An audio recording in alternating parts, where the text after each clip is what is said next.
You are listening to Processing Trauma Out Loud, conversations about trauma and healing from two women who are doing the work. Hey everyone, it's Kandace and Sher with Processing Trauma Out Loud. Sher, last week we started a new topic about why do we become intentional about healing generational trauma, going from generational trauma to generational healing. And we kind of talked about lots of different things. At the close of that, I let our listeners know that for today, I'm going to interview you more specifically about your journey. I'm going to start off with just asking you a few questions about what your healing journey has been like for you. One of the things that I know about you is that, you were, I think in your 30s, you mentioned, when you kind of got serious, not only that you knew you had a story, but that you wanted something different for not just you, but your generations.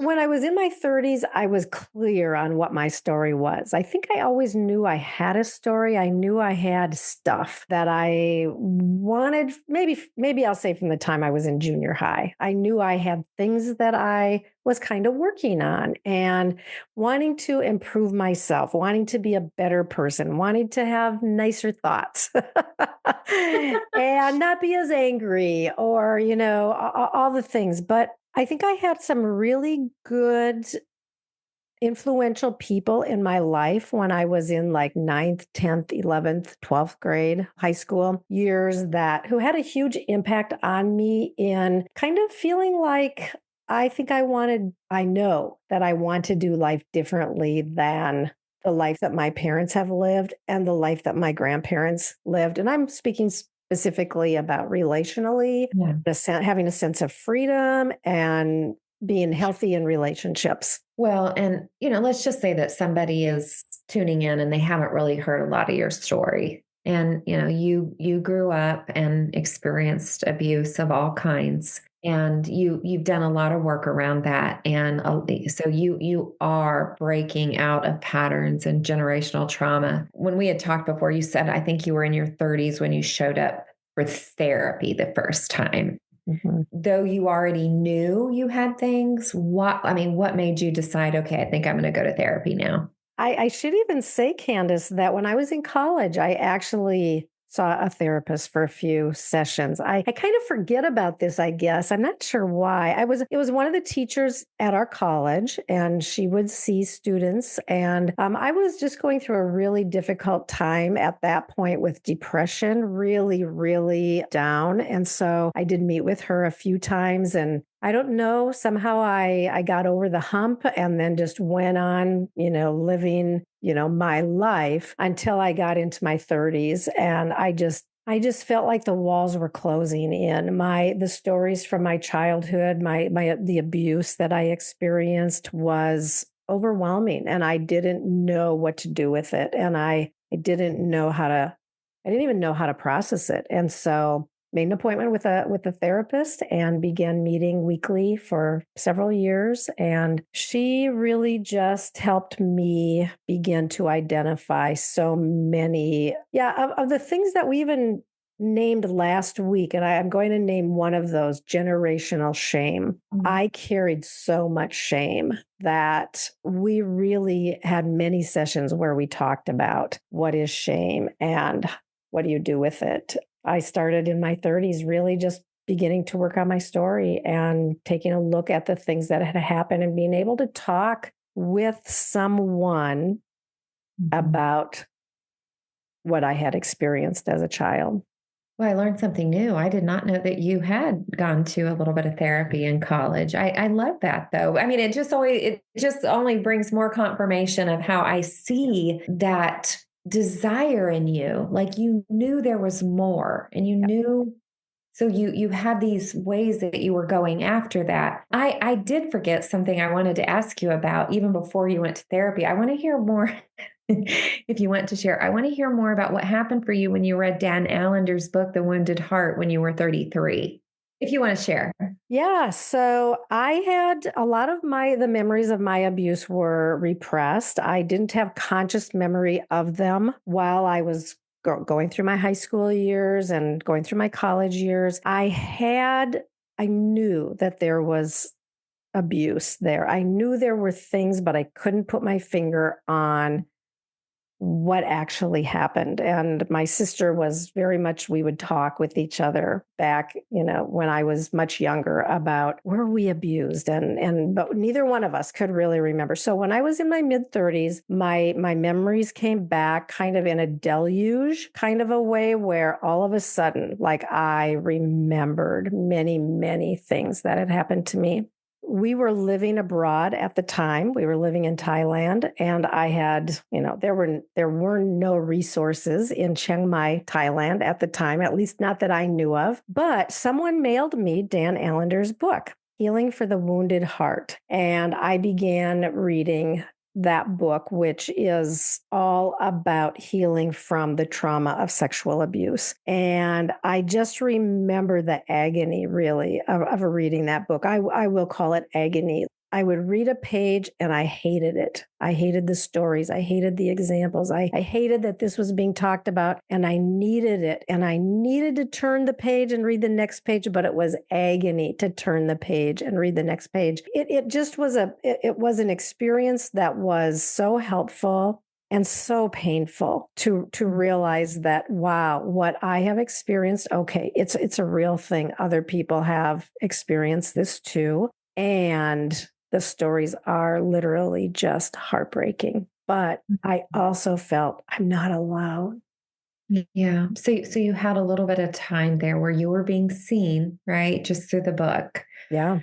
And yet and it helped you to not feel alone, but then it was still a few more years before you invited someone into that with you. And so you were in therapy for what, how many years? 3 years I did therapy, and then I stepped away, and I shouldn't have. I think when I look back over my healing journey, I think that's my biggest regret, because I think I was being so significantly helped. And I think it's interesting. I told you, I think last week or a couple of weeks ago, that in many of my sessions, especially in the first year, probably that I did therapy, I would go in and sit down and I couldn't even talk. I would say like 3 sentences, and it's like I was like I literally I couldn't speak. And this was many weeks that I would go in, and my therapist would sit next to me, and she would just hold my hand or put her arm around me, and we would just sit there for many weeks before I could actually begin to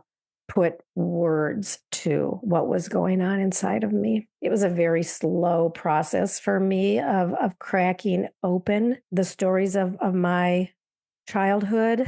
But anyway, I think what I was going to say is I met with her for 3 years and I stepped away. I was kind of influenced by a friend to step away. And that I would say is the biggest regret of my healing journey, because the direction that my life went for the next few years was really hard. And then there was like kind of this gap period of time before then I came back to story work many years later. Yeah, I don't think I've ever heard you talk about just that transition of getting out of therapy and then, regretting it. But I don't know what came up for me when I heard that, because you specifically named that this person kind of influenced you. And this came up for me in that sometimes people like us broken.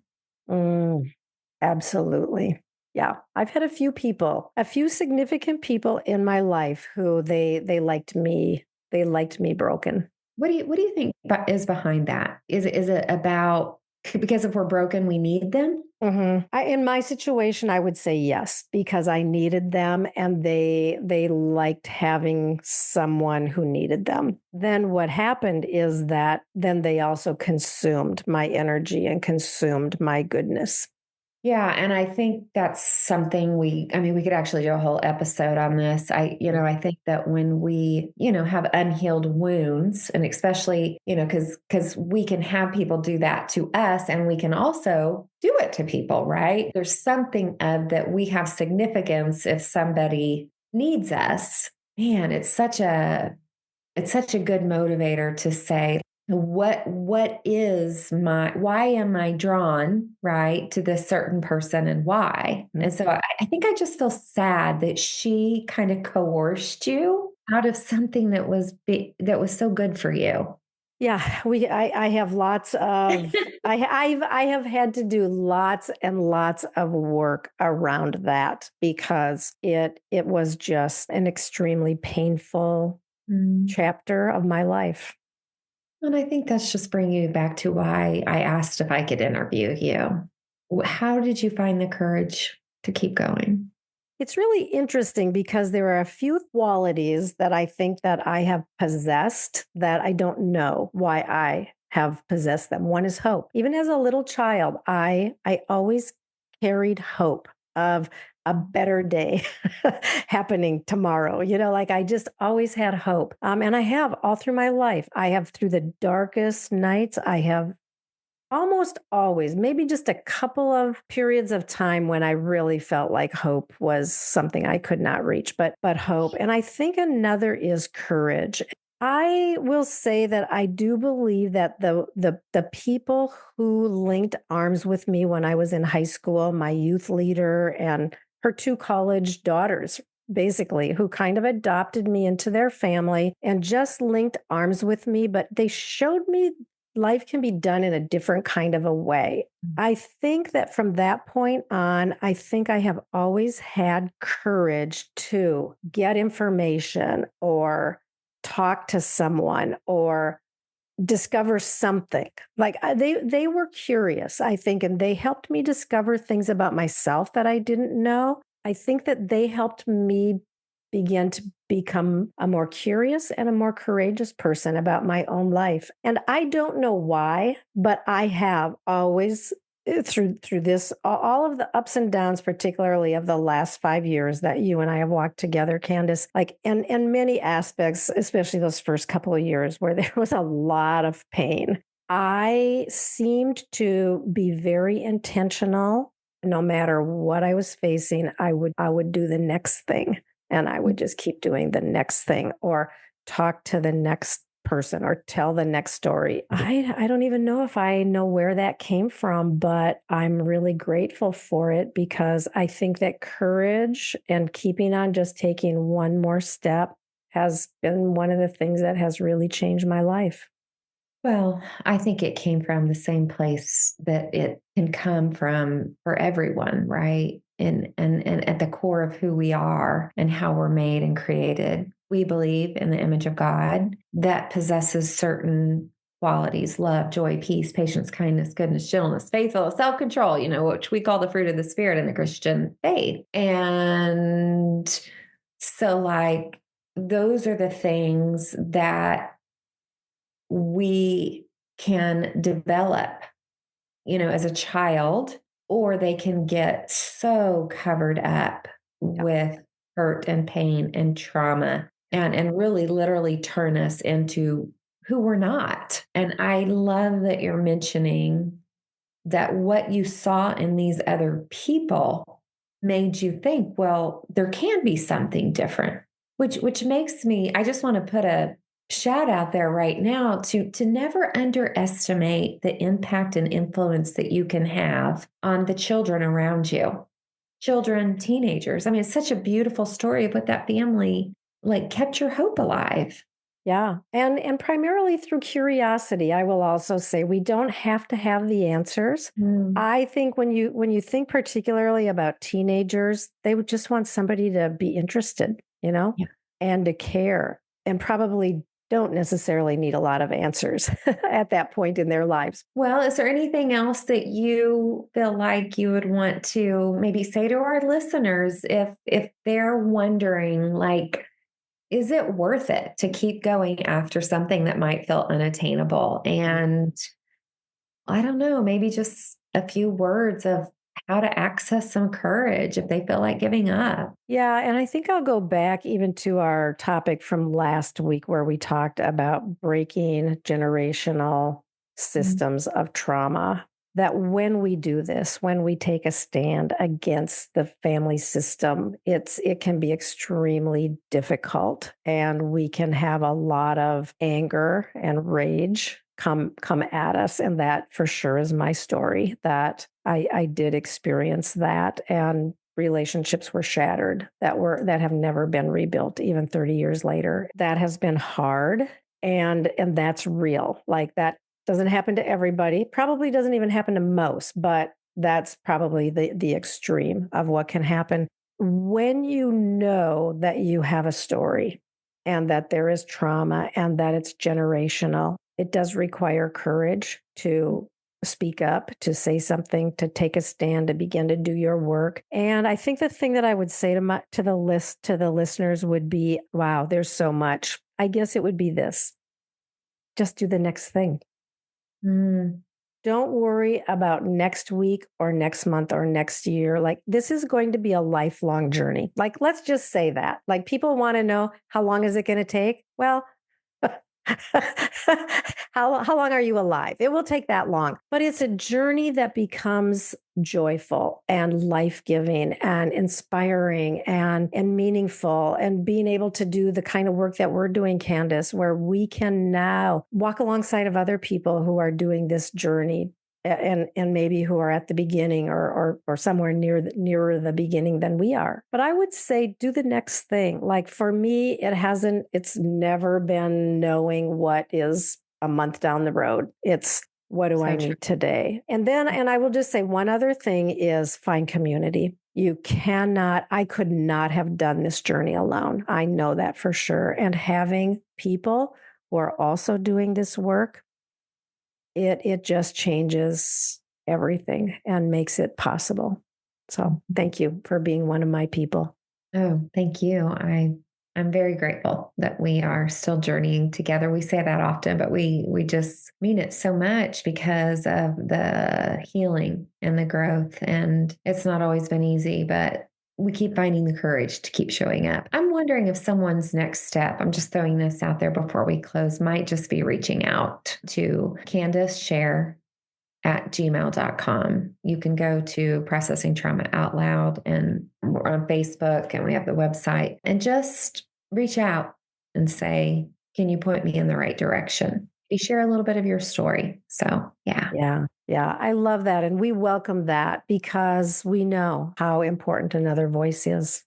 Good to be with you again. And thank you for letting me interview you. Thanks for being curious, Kandace. I really, very meaningful to be able to share these pieces. Yeah. And I'll just say, like, even a few things popped up for me that I want to ponder a little bit, some things I haven't thought about for a long, long time. So that was good. Thank you for. Well, feel free to call me later if you want to share. Oh, you know I will. Okay. Love you, friend. Love you too. Thank you for listening to Processing Trauma Out Loud. Make sure to check out the show notes for links to suggested resources and social media. Like, subscribe, and follow to keep up with our weekly content. And if you don't mind, take a moment to rate and review us. Your feedback is extremely valuable and contributes to the success of this podcast. One last thing. If you have found this podcast helpful in any way, or if you have questions on how to take the next steps on your healing journey, please reach out to us via email at KandaceSher@gmail.com. That's KandaceSher@gmail.com. Our sound engineer is Jeremiah Jones of Auditory LLC. We welcome you to join us for more conversations soon. Take care.